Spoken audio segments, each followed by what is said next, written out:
ஒன்றிய அரசு ஒரு நபரை நியமித்து அந்த நபர் மூலமாக பேசுகிறதாக தகவல். அந்த நபர் யார் அப்படின்றது இதெல்லாம் மீறி இன்னொரு விஷயம் என்னன்னா 2000 கேட்குறாங்க. 2000 கோடி தேர்தல் செலவுக்காக 2000 கோடி கேட்குறாங்க. போன முறை 12, இந்த முறை ஒரு 5 தான் வைக்கணும். ஒரு 5 வச்சுக்கிட்டோம்னா வெற்றி வாய்ப்பு ஈஸியாக இலகாக கிடைக்கிது இல்லை? அதுதான் உங்களுடைய கால்குலேஷன். எனக்கு எல்லாம் சோர்சஸ் எல்லாம் டெல்லி சோர்சஸ், டெல்லியிலேருந்து கிடைச்ச தகவல் தான். சரியா? அதுக்காக தான் சில கட்சிகளை அவங்களும் திமுக கூட போகிறதுக்கு வில்லிங்காக இருக்காங்க. இப்போ திமுக அவங்களுக்கு எல்லாமே வலை வீசுகிறாங்க. இப்போ ஒன்றிய அரசு திமுகவுடைய சில வழக்குகளும் சிபிஐக்கு போயிருக்கு. அதாவது இந்த லாக்அப் டெத் இந்த மாதிரி எல்லாம். ஸோ அப்போ நீங்களுமே அது சீக்கிரம் முடியக்கூடாதுன்னு தான் கொடுத்தீங்களா? நம்ம தந்த வட்டார செய்தி. அப்போ பிரேமலதா அவர்களும் திமுகவோட கூட்டணிக்கு கூடிய விரைவில் வருவாங்கன்னு நான் நினைக்கிறேன். ஒரு வாரத்தில் தகவல் வருதோ வரலையோ, நான் சொல்கிறத தெரிஞ்சுக்கோ. விஜய் எடப்பாடி பழனிசாமி தலைமையை ஏற்று அனைத்து இந்திய அண்ணா திராவிட முன்னேற்ற கழகத்தில்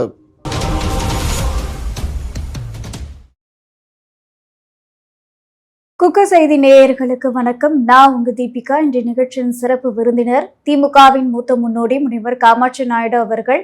வணக்கம் சார். வணக்கம் சார். அரசியல் வட்டாரத்துல ஒரு தகவல் பரபரப்பா பேசிட்டு இருக்காங்க. என்ன அப்படின்னு பாத்தீங்கன்னா, விஜய் அவர்கள் அதிமுகவில் இணைய போறதாகவும் அதற்கான டீலிங்லாம் பேசப்பட்டதாகவும் ஒரு தகவல் போயிட்டு இருக்கு. இது உண்மையா? இதை பத்தி உங்களோட கருத்து என்ன சார்? உண்மைதான். பட் எனக்கு கிடைச்ச தகவல் படி பேச்சுவார்த்தை நடக்குது. ஆனால் அந்த பேச்சுவார்த்தையில் தன்னுடைய அமைப்பில் இருக்கக்கூடியவங்களை யாரையுமே நம்பாமல், இவரும் நேரடியாக பேசாமல், ஒன்றிய அரசு ஒரு நபரை நியமித்து அந்த நபர் மூலமாக பேசுகிறதாக தகவல். அந்த நபர் யார் அப்படின்றது ஏதாவது? அது எனக்கு கிடைச்ச தகவல் படி அந்த நபரை வெளியில் சொன்னால் அவ்வளோ நாகரிகமாக இருக்காது. ஏன்னா அவர் அப்படி ஒரு மதிப்புமிக்க ஒரு பொறுப்பில் இருக்கார் அவர். இல்லை, இந்த வைத்தியலிங்கம் அவர்கள் மூலயமா கூட விஜய் அவர்கள்கிட்ட பேச வைக்கிறதாக கூட தகவல்லாம் வெளியாச்சு. ஸோ அவராக கூட இருக்கலாம் அப்படின்னு. வைத்தியலிங்கமா? யார் வைத்தியலிங்கம்? அதிமுகவில் இருக்கக்கூடிய அவர் மூலயமா இல்லை இல்லை இல்லை இல்லை இல்லை அதிமுக கட்சியை சார்ந்தவங்களும் இல்லை, தாவேகா கட்சியை சேர்ந்தவங்களும் இல்லை. தாவேகாவுடைய டிமாண்டை கேட்டுட்டு அந்த டிமாண்டுக்கு அவங்க அங்கே பேசுகிறாங்க.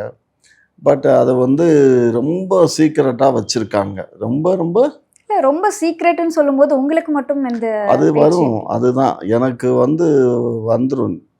அதில் இன்னொரு விஷயம் என்னன்னா, அந்த நபர் எடப்பாடிக்கு தூரத்து உறவும் கூட. அந்த நபர் எடப்பாடி அவர்களுக்கு சொந்தக்காரர். ஆமாம், சொந்தக்காரர், தூரத்து உறவும் கூட. ஸோ அவர் அரசு பொறுப்பில், மிகப்பெரிய பொறுப்பில் இருக்கார் இந்திய அளவில். அவர் தான் இப்போ அதை கையில் எடுத்து பண்ணிகிட்ருக்கார். சரியா? ஆகையினால இது செட்டில் ஆகுமா அப்படின்னா கண்டிப்பாக ஆகும். ஏன்னா அவர் தலையிட்டிருக்காருன்னா அப்போ ஒன்றிய அரசு தலையிட்டிருக்குதா தான் அர்த்தம். ஒன்றிய அரசு பேச்சுவார்த்தைக்கு தலையிட்டிருக்கு. அதில் நிபந்தனைகள், இவங்க வைத்த நிபந்தனைகள் அப்படின்னு 1-2 நிபந்தனைகள் காது வாக்கில் எனக்கு கிடைச்ச தகவல் என்னன்னா, எடப்பாடியுடைய தலைமையை ஏற்றுக்கிறாரு. 70 தொகுதிகள் கொடுக்கணும். இந்த 70 தொகுதிகளில் கூட்டணியில் எங்களுடைய எம்எல்ஏக்கள் அவங்களுக்கு குறைவாக இருந்து இவங்க எம்எல்ஏவை அவங்க இதுக்கு ஸ்பான்சர் பண்ணால், இவங்க எம்எல்ஏக்களும் சேர்ந்து எடப்பாடியை முதலமைச்சராக தேர்ந்தெடுத்தால் எங்களுக்கு துணை முதலமைச்சர் கொடுக்கணும். அது துணை முதல்வர் பதவி விஜய்க்குன்னு சொல்லலை, அவங்க விஜய்னு பேசலை. ஜென்ரலாக தாவேகாவுக்கு ஒரு துணை முதலமைச்சர். நாங்கள் எத்தனை சீட்டு ஜெயிக்கிறோமோ அது 10:2ங்கிற விதத்தில் எங்களுக்கு அமைச்சர் பொறுப்பு கொடுக்கணும். இது ஒரு கேட்டகரி. இப்போ 70 வாங்குறாங்க, 70மே ஜெயித்தா 14 மந்திரி ஆனா உங்களுக்கு. முதல் தடவை கட்சி ஆரம்பிக்கும் போதே அதிமுக கூட டீலிங் அப்படின்னு சொல்லும் போது தாவேகா வந்து 117 சீட்டு உங்களுக்கு 117 சீட்டு எங்களுக்கு அப்படின்னு கேட்டதாலாம் சொல்லப்பட்டது. இல்லை இப்போ அது என்னன்னா, இப்போ அந்த அந்த இதுல இருந்து இவர் கொஞ்சம் அந்த கரூர் விஷயத்துக்கு அப்புறம் இறங்கி வந்துட்டாரு. 2வது இது நான் சொல்றது 100க்கு 100 உண்மையா அப்படின்னா உண்மையா தான் இருக்கும். இல்லாத தகவல் எனக்கு வந்திருக்காது. ஆனா இது பரபரப்பா தான் போகுது. இப்ப நான் பேசுற விஷயம் பரபரப்பா போகத்தான் போகுது. அந்த பரபரப்பு செய்தி உண்மையா நிரூபிக்கும். அதனால அவருக்கு டிமாண்ட் பண்ணது துணை முதலமைச்சர். கூட்டணி வந்தா. தனிப்பட்ட முறையில அவர் ஆட்சி அமைச்சார்னா, அதுல எதுவுமே தேவையில்ல. இவங்க ஜெயிச்சு வந்தாங்கன்னா, எதிர்க்கட்சி வரிசையில உட்காருவாங்க. விஜய் அவர்கள் தனித்து நிற்கும் போது அப்படி ஆமா. சொல்றீங்க. தனிச்சு இவங்க நின்றாங்கன்னா, எதிர்க்கட்சியில உட்காருவாங்க. அப்படி சப்போஸ் அதிகமான தொகுதிகள் அ அவங்களே ஜெயிச்சு ஆட்சி அமைச்சுக்கிட்டா, இவங்களுக்கு எந்த பொறுப்பும் கிடையாது. ஒன்லி சட்டமன்றத்தில இவங்க எதிர்க்கட்சி தலைவர் தான். சப்போஸ் அவங்களுக்கு குறைவா இருந்து இவங்க ஆதரவு குடுத்தாங்கன்னா, இவங்களுக்கு ஒரு 10:2 ஒரு 10 எம்எல்ஏவுக்கு 2 இது குடுக்கணும், மந்திரி. அதே மாரி ஒரு துணை முதலமைச்சர் குடுக்கணும் அப்படிங்கிறது இவங்க கோட்பாடு. இதெல்லாம் மீறி இன்னொரு விஷயம் என்னன்னா, 2000 சி கேட்குறாங்க. 2000 கோடி. தேர்தல் செலவுக்காக 2000 கோடி கேட்குறாங்க. அது யார் கேக்குறா? அதிமுகவா இல்லனா தாவேகாவா? தாவேகா. தாவேகா. அதிமுக யார் தலைமை தாங்குறாங்களோ அவங்க தானே குடுக்கணும். கண்டிப்பா. அவர் தலைமை தாங்குறாரு. அப்ப இது பண்ணாரு. அப்படி இல்ல அப்படின்னா, இவங்க கண்டிஷன் என்னன்னா, என் தலைமைக்கு வரட்டும். நான் அத உங்களுக்கு 2ஓட இன்னொரு 5 சேர்த்து 2500 சியா நான் குடுத்துர்றேன். எப்படி? 2500 கோடியா நான் உங்களுக்கு கொடுத்துறேன்னு குடுத்துர்றேன். எடப்பாடி சொன்னாரா? இப்படி மாதிரி பேச்சுவார்த்தை போயிட்டு இருக்குன்னு சொல்றீங்க. எடப்பாடி சொல்லலம்மா. எடப்பாடி கிட்ட தாவேகா டிமாண்டு இது. என்ன டிமாண்டுன்னா, நாங்க 70 தொகுதி எங்களுக்கு. 70 தொகுதியில நீங்க தனிப்பட்ட முறையில ஆட்சி அமைச்சா எங்களுக்கு எந்த பொறுப்பும் வேண்டாம். எங்களுடைய எம்எல்ஏக்கள கூட்டணி சேர்ந்து நீங்க ஆட்சி அமைச்சா எங்களுக்கு 10 எம்எல்ஏவுக்கு 2 மந்திரி குடுக்கணும். ஒரு துணை முதலமைச்சர் குடுக்கணும் அப்படிங்கிறது இவங்க டிமாண்டு. அதோட தேர்தல் செலவுக்காக நீங்க இந்த 2026 தேர்தல் செலவுக்கு ஒரு 2000 கோடி குடுக்கணும் அப்படிங்கிறது இவங்க டிமாண்டு. அப்படி உங்களுக்கு இதை எல்லாம் ஏத்துக்க இயலல அப்படின்னா, நாங்க உங்களுக்கு நாங்க ஆட்சி அமைக்கிறதுக்கு நீங்க உறுதுணையா இருந்தா, எங்க தலைமையில ஆட்சி அமைக்கிறதுக்கு நீங்க வேலை பார்த்தீங்கன்னா, உங்களுக்கு நாங்க 2500 கோடி குடுக்குறோம். உங்கள்ட்ட நாங்க டிமாண்ட் பண்றது 2000 கோடி. நாங்க இன்னொரு 500 கோடி சேர்த்து 2500 கோடி குடுத்துர்றோம். அப்படின்னு சொல்லி இவங்க தரப்புல இருந்து ப்ராமிஸ் பண்ணதாகவும் கேள்வி. அப்படி பண்ணும்போது சீட்டு சார், இப்போ தமிழக வெற்றி கழகத்துக்கு எவ்வளவு ஓட் பர்சன்ட் இருக்குன்னு கூட தெரியல. அந்த அளவுக்கு டிமாண்ட் பண்ணி இழுக்கிற அளவுக்கு விஜய் அவர்களுக்கு ஆதரவு இருக்குன்னு நீங்க நினைக்கிறீங்களா? இல்ல என்னை பொறுத்த மட்டிலும் நான் விஜய்க்கு அவ்வளோதான் 14, 15% தான் ஆதரவு இருக்குங்கிறது தான் என்னுடைய கணிப்பு. ஆரம்பத்துலேருந்தே நான் அதான் சொல்றேன். ஏன்னா சீமான் 8.2% வாங்கியிருக்காரு. அவர் 36 லட்சம் வாக்குகள் வாங்கியிருக்காரு. இவருக்கு ஒவ்வொரு மாவட்டத்திலயும் கணிசமா ஒரு 50,000, 60,000 பேர் வர்றாங்க. அப்படி 50,000 பேர், 60,000 பேர் வரும்போது அது இவருக்கு கூட்டம் ஜாஸ்தி ஆயிடுது இல்லையா? எப்படி கண்டிப்பா. நெருக்கி 1 கோடி மக்கள் இவருக்கு வாக்களிப்பாங்க. அப்போ 1 கோடி மக்கள் வாக்களிக்கும்போது அது என்ன ஆகும்? அவ்வளோதானே. அந்த ஒரு 16, 15 அந்த ரேஞ்சில இவருக்கு கிடைக்கும். சப்போஸ் இப்போ அவங்க அதிமுகவுக்கு ஒரு 15 அவங்க ஒரு 20 20 அவங்க 20 இது ஒரு 15ன்னா என்னாச்சு? 35 35 ஆச்சு. வாக்கு சதவீதம். பிஜேபி வேற கூட்டணியில இருக்குல்ல. அது ஒரு 4, 5 கூட வரட்டும். போன முறை 12 இந்த முறை ஒரு 5 தான் வைக்கணும். ஒரு 5 வச்சுக்கிட்டோம்னா வெற்றி வாய்ப்பு ஈஸியா இலகா கிடைக்குதுல்ல. கண்டிப்பா. அதுதான் உங்களுடைய கால்குலேஷன். சார், அப்போ விஜய் அவர்கள் அதிமுகவுடன் இணைஞ்சா வெற்றி வாய்ப்பு அதிமுகவுக்கு தான் இருக்குன்னு நீங்களே சொல்லிட்டீங்க. ஆமா. அப்ப திமுகவுடைய நிலை என்ன? திமுகவை பொறுத்த மட்டிலும் எங்க கூட்டணியே அப்படியே தொடரும். அதுல ஒண்ணும் மாற்று கருத்து இல்ல. இப்ப நாங்க வந்து கொஞ்சம் மேலையா இருந்துகிட்டு இருந்தோம். இப்ப கொஞ்சம் கீழ வர எங்க முதலமைச்சர் முடிவு பண்ணியிருக்காரு. இன்னும் சில ஏன் அந்த முடிவு? அதுதான். இப்ப இவங்க வந்து இன்னும் இந்த இது நான் பேசுறது கண்டிப்பா தலைமைக்கு தெரிஞ்சிருக்காது. நான் பேசுறது இதுதான் நியூஸ். இன்னைக்கு காலையில எனக்கு 4 மணிக்கு கிடைச்ச நியூஸ் இது. காலை 4 மணிக்கு கிடைச்ச நியூஸு. அதத்தான் நான் இப்ப உங்களுக்கு சொல்றேன். அதுக்குள்ள சிஎம்முக்கெல்லாம் இந்த தகவல் போயிருக்காது. ஆனா சிஎம் வந்து அவரு ஏற்கனவே இல்ல உங்களுக்கே இவ்ளோ விரைவில் வரும்போது சிஎம் அவர்களுக்கு இந்த விஷயம் தெரியாது அப்படின்னு நம்ம எப்படி எடுத்துக்கிறது? தெரியாதுன்னா எனக்கு என்ன அவருடைய அஃபிஷியல்ஸா வந்து எனக்கு குடுக்குறாங்க.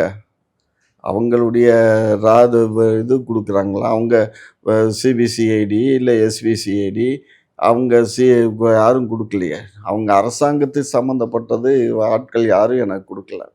எனக்கு எல்லாம் சோர்சஸ் எல்லாம் டெல்லி சோர்சஸ். டெல்லியிலேருந்து கிடைச்ச தகவல் தான். சரியா? நான் டெல்லியிலேருந்து வந்த தகவல நான் ஒவ்வொரு முறையும் ஊடகத்தில பேசியிருக்கேன். எதுவும் தப்பா நடந்ததில்ல. கரெக்ட்டா தான் போயிட்டுருக்கு. சரியா? ஆகையினால இப்ப வந்து இதுதான் நெலைமை. இத வந்து மாத்தணும், வைக்கணும். டிஎம்கேய பொறுத்தமட்டிலும் இப்ப அவங்களுக்கு என்னன்னா, இன்னும் நமக்கு ஒரு 10% ஓட்டுகள் இருந்தா 10 5க்கு மேல ஒரு 7, 8, 9, 10 இந்த மாரி இன்னும் சதவீத ஓட்டுகள் வந்தா, இன்னும் நமக்கு வந்து இலகுவா இருக்கும் வெற்றி வாய்ப்பு. இவங்க 3 பேரும் கூட ஒண்ணு சேர்ந்தாலும் கூட, நமக்கு வந்து கொஞ்சம் சிரமம் இல்லாம வெற்றி வாய்ப்ப தேடலாம் அப்படிங்கிற மாரி திமுக நினைக்குது. அதுக்காக தான் சில கட்சிகள வந்து அவங்களும் திமுக கூட போறதுக்கு வில்லிங்கா இருக்காங்க. இப்ப திமுக அவங்களுக்கு எல்லாமே வலை வீசுறாங்க. சரியா? இப்ப இவரு தலைமையில இருக்கக்கூடிய பாட்டாளி மக்கள் யாரு? நம்ம அன்புமணி ராமதாஸ் அன்புமணி அவர்கள். அன்புமணி இல்ல ராமதாஸ். அன்புமணி அவர்கள். அன் ராமதாஸ் அவர்கள். ராமதாஸுடையது அவ அவரு ஏதோ எங்க போனாலும் அவருக்கு ஒரு 2% ஓட்டு சார், கிடைக்கும்ல. ஆனா ராமதாஸ் அவர்கள் வந்து திமுகவுக்கு ஆதரவா குடுக்கிறதாவும், அன்புமணி அவர்கள் அதிமுகவுக்கு ஆமா, ஆதரவு ஆமா. குடுக்கிறதாவும் சொல்றாங்க. அதுதான் நான் ஆரம்பத்துல இருந்தே. ஆரம்பத்துல இருந்து அவங்களுக்குள்ள தகராறு வந்ததும் இது ஒரு காரணம் தான். போன நாடாளுமன்ற தேர்தல்லயே வந்து அவரு திமுக கூட்டணிக்கு தான் ஆதரவுன்னு சொல்லிட்டு இருந்தாரு. இவரு பாஜக கூட்டணின்னு சொன்னாரு. காரணம் அவரு பாரதிய ஜனதா கட்சியில ரொம்ப ஒரு எப்படி சொல்றதுன்னா, அவருக்கு ஏற்கனவே இருக்கக்கூடிய அந்த வழக்குகள்லாம் வந்து இருக்கு. அந்த வழக்குகள்ல இருந்து விடுவிக்கவே இல்ல. அது ஒன்றிய அரசு அப்படியே கமுக்கமா எவ்வளோ வருஷம் ஆயிப்போச்சு பாருங்க. இந்த ஆள் மேல இருக்க வழக்கு அது அப்படியே தான். சிபிஐ வழக்குனாலே இப்படி தான்டா. எப்ப வாஜ்பாய் அரசு காலத்துல தானே இவரு மந்திரியா இருந்தாரு. இப்ப வாஜ்பாய் நான் சொல்றது 2005. 2005 2005ஓட முடிஞ்சு போச்சு. இப்ப எத்தன வருஷம் ஆச்சு? கிட்டத்தட்ட 20 வருஷம் ஆயிருச்சு. ஏன் 20 வருஷமா அந்த வழக்கு முடியல. அத வச்சுக்கிட்டே மிரட்டுறாங்க. புரியுதா? ஆகையினால இப்ப இதே மாரி இப்ப ஒன்றிய அப்ப அரசுன்னு திமுகவுடைய சில வழக்குகளும் வந்து சிபிஐக்கு வந்து போயிருக்கு. அதாவது இந்த லாக்அப் டெத் இந்த மாரி எல்லாம். சோ அப்போ நீங்களுமே வந்து அது சீக்கிரம் முடியக்கூடாதுன்னு தான் குடுத்தீங்களா? இல்ல. அதாவது நாங்க குடுக்காம நாங்க சிபிசிஐடிய வச்சு விசாரணை பண்ணி உடனடியா எஃப்ஐஆர் போட்டிருக்க முடியும் எங்களால. ஆனா, இது எல்லாம் என்ன பண்ணுவானுங்கன்னா, இது சிபிஐ தான். நாங்க குடுக்காம இருந்தா சிபிஐன்னு கூப்பாடு போட்டிருப்பானுங்க. இப்ப நம்ம ஒன்றிய அரசு வந்து நம்ம ஏற்கனவே இங்க கரூர் மேட்டருக்கு ஒரு இது போட்டோம். கமிட்டி போட்டோம். ஒரு ஒன் மேன் கமிட்டி. அதுக்கப்புறம் அவங்க என்ன பண்ணாங்க, ஹைகோர்ட்ல இருந்து ஒரு ஒரு ஐஜி தலைமையில ஒரு கமிட்டி ஒண்ணு அனுப்பிச்சு, அவங்களும் வேகமா போய் என்கொயரி எல்லாம் பண்ணிக்கிட்டு இருந்தாங்க. இந்த சூழ்நிலையில இத கேன்சல் பண்ணணும். எங்களுக்கு நியாயமா நடக்கணும். எங்களுக்கு சிபிஐ என்கொயரி வேணும். அப்படின்னு சொல்லிட்டு ஆதவ அர்ஜுனும், அவர சார்ந்த இன்னும் கொஞ்சம் பேர் எல்லாம் சுப்ரீம் கோர்ட்ல வழக்கு போடையில, இப்ப அந்த வழக்கு என்ன ஆயிடுச்சு, ஒரு ரிட்டயர்டு ஜட்ஜ் தலைமையில அந்த குழு வந்து செயல்படும் அப்படின்னு சொல்லி போட்டு, இப்ப அவங்க வந்து விசாரணை பண்ணிட்டு இருக்காங்க. ஸோ விசாரணை பண்ணி அவர்ட்ட அறிக்கை குடுக்கணும். அவரு அதுக்கப்புறம் அந்த அறிக்கைய நீதிமன்றத்தில சப்மிட் பண்ணுவாரு. அது மாரி ஒரு சீன் போயிட்டுருக்கு. இதெல்லாம் வந்து சீன் தான்டா கண்ணு. சினிமா படத்துல ஒவ்வொரு சீன் வர்ற மாரி இதெல்லாம் சீனு. இந்த சீன மாத்தணும்னா, அடுத்த சீன் வந்து ஒரு நல்ல அடிதடி சார், ஒரு அதுல இன்னொன்னு காட்டுவாங்க. எல்லா அரசியல்வாதிகளும் கூட்டு களவாணிகள் மாரி தான் வந்து ப்ரொஜெக்ட்டே பண்ணுவாங்க. அப்ப ரியல் லைஃப்லயும் அப்படிதான் இருக்காங்கன்னும் எடுத்துக்கலாமா சொல்லுங்க? இல்ல. இப்போ நீங்க வந்து பார்த்தீங்கன்னா, ஒருத்தர் மிஞ்சி வந்து அரசியல் பண்ணணும்னு நெனைக்கும்போது, அப்ப ஆட்டோமேட்டிக்கா அவங்க இவங்கள மிஞ்சி நம்ம அரசியல் பண்ணணும்னு நெனைப்பாங்கல்ல. கண்டிப்பா. இப்ப விஜய் வந்து அங்க போறாரு. ஏற்கனவே அவரு அங்க தான் கூட்டணி போறாரு. அவருடைய பையன். அது ஒரு அமைப்பு அப்படியே அங்க செட்டப் ஆகுது அப்படின்னா, அப்ப இத வந்து எப்படியாவது நம்ம மேற்கொண்டு நம்ம ஆட்கள எடுத்து நம்ம சேர்க்கணும் அப்படின்னா, இவங்க அதுக்கு உரிய முயற்சி பண்ணுவாங்கல்ல. கண்டிப்பா கொஞ்சம் பண்ணுவாங்க. ரொம்ப கிராக்கியா இருந்தவங்க இப்ப கீழ இறங்கி வர்றாங்க டிஎம்கேல. இப்ப கேப்டன் கட்சியிலயும் அவங்களுக்கும் இப்ப நாடாளுமன்ற தேர்தல்ல அது இதுல ஐம் சாரி ராஜ்யசபால அவங்களுக்கு ப்ராமிஸ் பண்றாங்க. ஒரு ராஜ்யசபா சீட்டு தர்றோம். 2வது உங்களுக்கு சைஸபுள் எம்எல்ஏ தொகுதியும் தர்றோம். எங்களோட கூட்டணிக்கு வாங்க அப்படின்னு சொல்லி நேரடியா சிஎம்மும் நேரடியா பிரேமலதாவும் பேசிக்கிட்டதாக அதுவும் ஒரு நம்பகத்தகுந்த வட்டார செய்தி. அப்ப பிரேமலதா அவர்களும் திமுகவோட கூட்டணிக்கு கூடிய விரைவில் வருவாங்கன்னு சொல்றீங்க. வருவாங்கன்னு நான் நினைக்கிறேன். அதுக்கு வந்து டாக்டர் ஐயா போறாரு. ஆனா ஒரு புறம் விஜய் அவர்களுக்கும் அவங்க ஆதரவு குடுத்துட்டா இருக்காங்க. தம்பி வந்து வரட்டும். ஸோ அவரு பண்ணட்டும் அப்படின்னு சொல்லி நாங்க கண்ணு வந்து ஆதரவு நீங்க குடுப்போம் அப்படின்னு. தம்பி வந்து அவரு தனியா கூட்டணி இல்லாம அவர் தனிச்சு நின்றாருன்னா வருவாங்க. இவரே இன்னொரு கூட்டணிக்கு போகும்போது அவங்க என்ன பண்ண முடியும்? அவங்களுக்கு வேற சோர்சஸ் இல்லையா? அத திங்க் பண்ணி பாருங்க. இதெல்லாம் வந்து ஜனவரியில தான் செட்டில் ஆகும். பட் இருந்தாலும் இப்ப எல்லாம் பேச்சு துவங்கிட்டாங்க. இந்த பேச்சுவார்த்தைகள்லாம் துவங்கி இதெல்லாம் பேமெண்ட் இதெல்லாம் பேசி முடிச்சு, எல்லாம் செட்டில் ஆனதுக்கு அப்புறம் தான் மேட்ரு கைக்கு வரும். இது நான் சொல்ற விஜய் மேட்ரு வந்து இன்னும் ஒரு வாரத்தில எல்லாமே முடிஞ்சிரும். ரொம்ப சீக்கிரமா முடியும். அது ரொம்ப வேகமாவும் பேச்சுவார்த்தை நடந்துட்டு இருக்கு. ஒருவேளை இந்த மாரி ஒரு தகவல் வெளிய வரலன்னா? என்னப்பா? இந்த மாரி தகவல் வந்து வெளிய வரலன்னா, நீங்க சொன்ன மாரி 1 வாரத்துல. ஒரு வாரத்தில தகவல் வருதோ வரலையோ, நான் சொல்றத தெரிஞ்சுக்கோ. விஜய், எடப்பாடி பழனிசாமி தலைமையை ஏற்று அனைத்திந்திய அண்ணா திராவிட முன்னேற்றக் கழகத்தில கூட்டணிக்கு போறது உறுதி. என்டிஏ கூட்டணியில. சரியா? அது அது வந்து மாற்று கருத்தே இல்ல. அந்த அளவுக்கு வந்து அழுத்தம் குடுத்துட்ருக்கு ஒன்றிய அரசு. இதுதான் உண்ம. சரியா? அதனால நான் தனிச்சு நிப்பேன், அப்படி நிப்பேன், இப்படி நிப்பேங்கிறதெல்லாம் டயலாக்கு. இந்த டயலாக் எல்லாம் செல்லுபடி ஆகாது. நான் சொன்ன சோர்சஸ் வந்து நம்பகமான சோர்ஸு. இதெல்லாம் பணத்த அடிப்படையா வச்சு தான் பேச்சுவார்த்தைகள் நடந்துகிட்டு இருக்கும்போது, எப்படி இல்லைன்னு சொல்ல முடியும்? விஜய்கிட்ட இல்லாத பணமான்னு சொல்லுவாங்க. விஜய்கிட்ட பணம் இருக்கலாம். அதுக்காக தேர்தலுக்கு வந்து ஒவ்வொரு தேர்தலுக்கு 2000 கோடி, 3000 கோடி அவர் எடுத்து செலவு பண்ண முடியுமா? அவர் மொத்தமா எத்தன கோடி வச்சிருப்பாரு? ஒரு 5000 கோடி வச்சிருப்பாரா? இல்ல அது ஒரு அவர 6000 தான் கோடி சரி இருக்கும். செய்யணும். அவ்வளோதானே! அதெல்லாம் தொழில்ல தானே இன்வெஸ்ட்மென்ட் பண்ணியிருப்பாரு. அதெல்லாம் அவரு சட்டப்பூர்வமா சம்பாரிச்சு கொண்டு வந்தது. டாக்ஸ் கட்டினது. தேர்தல்ல வந்து டாக்ஸ் கட்டின பணத்த எடுத்தெல்லாம் செலவு பண்ணாக்கா கணக்கு காட்ட இயலாது. 2 விதம் இருக்கு. அவர்ட்ட பணம் இருக்கு. ஆனா, அதை செலவு பண்ண முடியாது. அத செலவு பண்ணா கணக்கு காட்டணும். சார் இப்போ விஜய் அவர்களும் அதிமுக, திமுக போல செலவு பண்ணி தான் அ ஓட்டுகள் வாங்கணும் அப்படின்ற கட்டாயம் கிடையாதே. இப்போ சீமான் அவர்களும் மக்களுக்காக இந்த காசு குடுத்தோ, இந்த மாரிலாம் ஓட்டு வாங்காம, அவர புடிச்சு தான் எல்லாரும் வாக்குகள் வந்து செலுத்தியிருக்காங்க. இப்போ விஜய் அவர்களுக்கும் அந்த மாரி தானே வந்து நடக்கும். அவர வந்து புடிச்சவங்க, ரசிகர்கள், தொண்டர்கள் இப்படின்னு சொல்லி தான் அவருக்கு ஓட்டு போட போறாங்க. அது 5% தான். அது 5% ஓட்டு தான் அப்படி விழும். மீதம் இருக்க 10% ஓட்டுக்கள் வந்து அவருக்கு பைசா குடுத்து தான் நடக்கும். அப்ப தேர்தல்ல வந்து காச இறைச்சா மட்டும் தான் ஓட்டு போடுவாங்க அப்படின்னு மக்கள அதனால நீங்க வந்து அப்படி அப்படி சொல்றீங்க. ஒரு அப்படி ஒரு ஒரு நிலைக்கு மக்கள வந்து தள்ளுனதே தள் திமுக தான் அப்படின்னு சொல்றாங்க. திமுகவா? கழுத. என்ன சொல்ற நீ? திமுக தள்ளுச்சா? ஏன் இது என்ன எருமையில இருந்துச்சு, இந்த ஏன்னா எருமையில இப்ப போய் தள்ளி வரைக்கும் விட்டதா? திமுக தான் ஓட்டுக்கு அதிக காசு குடுக்குறாங்க. சோ அவங்க கிட்ட ஏம்மா நெறைய பணம் இருக்கு. இங்க அதனால தான் பாரும்மா, தைரியமா 2026ல வரும்னு சொல்றாங்க. திமுக வந்து நாங்க ஒரு காலும் பணம் குடுக்க மாட்டோம். ஒரு காலும் பணம் குடுக்க மாட்டோம். அதனால மக்கள் வாக்களிக்கிறாங்க எங்க கூட்டணிக்கு. அதனால நாங்க ஜெயிக்கிறோம். அவ்வளோதான். சார் இப்போ இன்னொரு விஷயம் என்ன அப்படின்னு பார்த்தீங்கன்னா, 2026 தேர்தல் வந்து திமுகவிற்கு ஒரு மிகப்பெரிய ஒரு சவாலா இருக்கும் அப்படின்னு சொல்றாங்களே. அது உண்மதானே! ஏன்னா 2வது முறையா திமுக வந்து ஆட்சி அமைச்சதே கிடையாது. இப்ப இருக்க சூழல்ல அவங்க வருவாங்களா மாட்டாங்களா அப்படின்ற கேள்விகளும் எழும்புது அப்படின்ற மாதிரி சொல்லி இந்த ஒரு சவால் இருக்கு இல்ல அப்படின்னு அது சொல்றாங்க. வந்து டாக்கண்ணன் அது வந்து உண்மைதான். பழைய ஹிஸ்ட்ரி எடுத்து பார்த்தா அப்படித்தான் இருக்கும். ஆனா அப்ப இருந்த லீடர்ஷிப் வேற. ஜெயலலிதா அம்மா இருந்தாங்க, எம்ஜிஆர் இருந்தாரு. அந்த மாரி லீடர்ஷிப் இருக்கும்போது ஆட்சி மாற்றங்கள் வந்துச்சு. இப்ப இருக்கிறதெல்லாம் வந்து அப்படி ஒண்ணும் பெரிய ஒரு அதிமுகல இருக்கக்கூடிய தலைவர் பெரிய தலைவர்ன்னு சொல்ல முடியாது. இந்த தம்பியும் பெரிய தலைமைன்னு சொல்ல சார், முடியாது. ஸ்டாலின் அவர்களும் முதல் தடவை தான் இப்போ சிஎம்மா இருக்காரு. அதே மாதிரி எடப்பாடி அவர்கள் ஒரு தடவை தான் வந்து சிஎம்மா இருந்திருக்காரு. இவரு அதுக்கு முன்னாடி வந்து இவரு துணை முதலமைச்சரா இருந்தார் இல்லையா?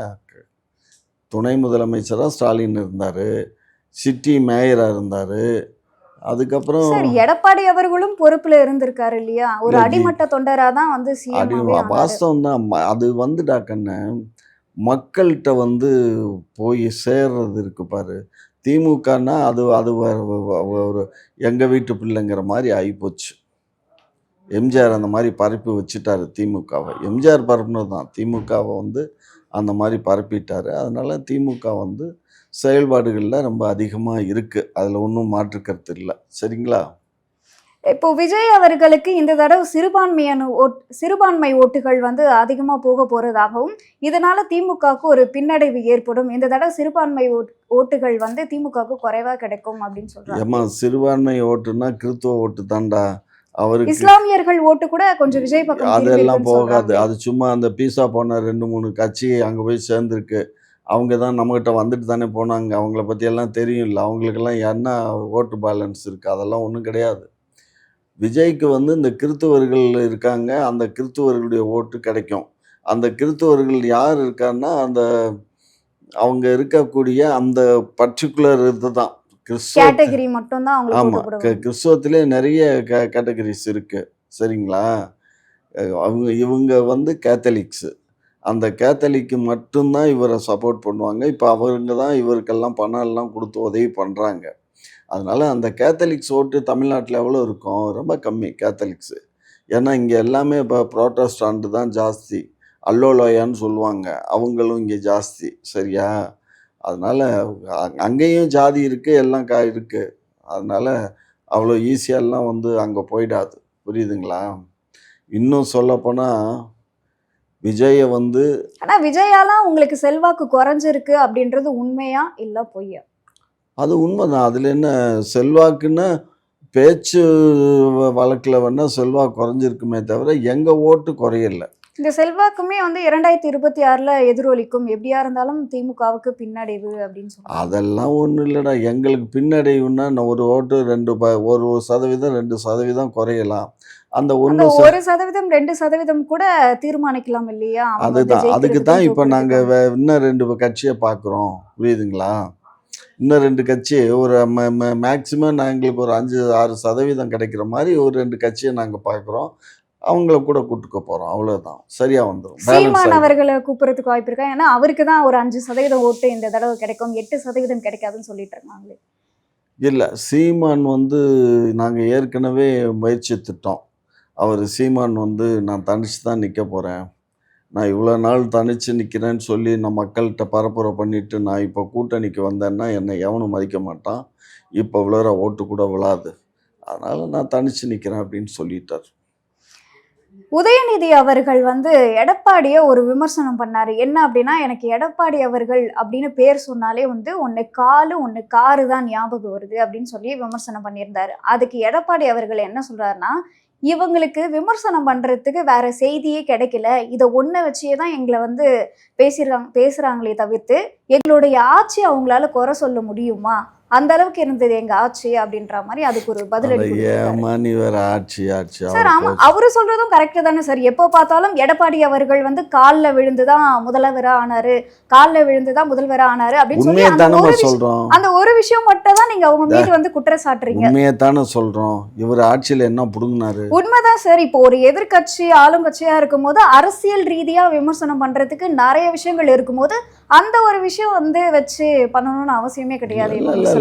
உங்களுக்கு எத சொன்னா மக்களுக்கு டக்குன்னு புரியுமோ, அதான் சொல்ல முடியும். மக்களுக்கு புரியணும்ல. இந்த விஷயத்த சொன்னால் மக்கள் டக்குன்னு புரியுவாங்க.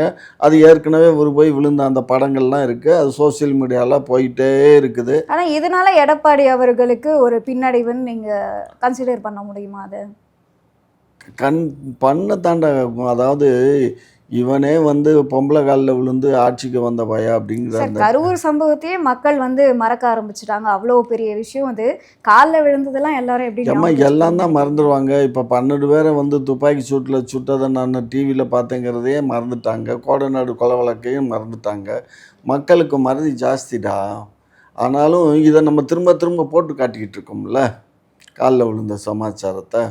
அதனால் அது கொஞ்சம் அந்த அம்மா நான் விடவே மாட்டேன், எங்கள் 2026 அம்மா ஆட்சி அமைந்தே ஆகும் அப்படின்னு அங்கே ஒரு அம்மா சாக போகிற நாளையில் சங்கரா சங்கரான்னு கத்திக்கிட்டு இருக்கு. சசிகலா அவர்கள் ஆமாம் சொல்றீங்க. ஆமாம். அது இந்த டிடிவி பீஸா பண்ண பல்புக அவர் ஓபிஎஸ் இதுகெல்லாம் என்னத்துக்கு லாய்க்கு? ஒன்றத்துக்கு லாய்க்கு இல்லை. சார், ஓபிஎஸ்ஸே திமுகவில் இணைய போறதா சொல்றாங்களே. அதெல்லாம் தப்பு. அவர் வரமாட்டார். என்னம்மா அவங்களுக்கு என்னம்மா காசு பணம் இல்லையா? எதுக்கு அவங்க அதிகாரத்துக்கு இன்னுமே என்ன அதிகாரம்? அவருக்கு கிட்டத்தட்ட 70 வயசு ஆகிடுச்சு. என்ன பெருசாக அதிகாரம் என்ன தேவை இருக்குது? அவ்வளோதான், ரெஸ்ட் எடுக்க வேண்டியது தான். அரசியலில் ஒரு இது கொண்டு வரணும். யாராக இருந்தாலும் 70 வயசுக்கு அப்புறம் வந்து இருக்கக்கூடாது. அப்ப ஸ்டாலின் அவர்கள் கூட இப்ப ஆமாம், இருக்கக்கூடாது. 70 வயசுக்கு மேலே யாரும் அரசியலில் இருக்கக்கூடாது அப்படின்னு ஒரு சட்டத்தை கொண்டு வந்தால் நல்லா இருக்கும். ஒன்றிய அரசில் வந்து 75 வயசுக்கு மேலே யாரும் பிரதமராக சார், அப்படி இருக்கக்கூடாது. இருந்தா திமுகவில் வந்து பாதி பேர் காணாம போயிருவாங்க. இருக்கட்டும், போகணும். போனால் தான் இளைஞர்களுக்கு வழி விடணும்ல. இப்போ டிஆர் பாலு பையன் பாருங்க எவ்வளோ வேகமாக அதே வேலை தான் சார், பார்க்குறாரு. விஜய்க்கும் வந்து அவர் வரட்டும் அப்படின்னு சொல்லி ஆதரவு கொடுக்கும்போது அவருக்கு எக்ஸ்பீரியன்ஸ் கிடையாது, அவரை நம்பி எப்படி வரட்டும். ஓட்டு போறேன். அப்ப திமுகவில் மட்டும் இளைஞர்கள் முன்னாடி வரணும் அப்படின்னா அதே ஒரு கேள்வி வந்து அவங்களுக்கு இருக்க இப்போ முடியும். டிஆர்பி ராஜா 2-3 முறை எம்எல்ஏ. அதனால தான் அவருக்கு தொழில்துறை அமைச்சர் கொடுத்துருக்கு. 3 முறை எம்எல்ஏவாக இருந்தார். இப்போ தொழில்துறை அமைச்சர் பம்பரமாக சுற்றி வேலை பார்க்குறாரு. அப்போ 3 முறை அரசியலில் இருந்து தானே வந்திருக்காரு. கண்டிப்பா. அப்புறம் அதே மாதிரி இப்போ கேஎன் நேரு பையன் இருக்கார், எம்பியாக இருக்கார்.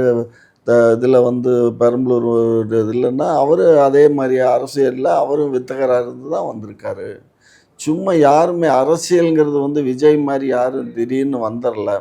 ஆனால் திடீர்னு வந்தார், காக்கா உட்கார பணம்பழம் இழுத்த மாதிரி சார், ஒரு ஆனா கூட்டம். உதயநிதி அவர்களும் திடீர்னு வந்தவர் தான். அவரு கிட்டத்தட்ட ஒரு 5-6 வருஷத்துக்கு முன்னாடி கூட நிறைய பேட்டிலாம் தந்திருப்பார். நீங்க அரசியலுக்கு வருவீங்களா அப்படின்னா, நான்லாம் இனிமே வந்து அரசியலுக்குலாம் வரமாட்டேன், அது வந்து வேற என்னோட இது வந்து நான் சினிமா நடிக்கிறது மட்டும் தான் அப்படின்லாம் பேட்டி கொடுத்த வீடியோக்கெல்லாம் ஏம்மா நிறைய வெளியே வந்திருக்கு. வாஸ்தவம் தாம்மா. எல்லாம் காலங்கள் மாறும், காட்சிகள் மாறும்டா.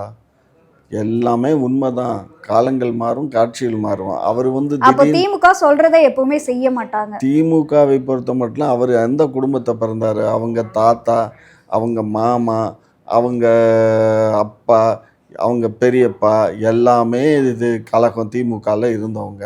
அப்புறம் அவர் இது ஜீன் மாத்திரம் அவர் உடம்புல வேற ஜீனாக இருக்கும். அதே சார், ஜீன் தானே. அரசியல் பண்றதெல்லாம் அறிவு சார்ந்தது.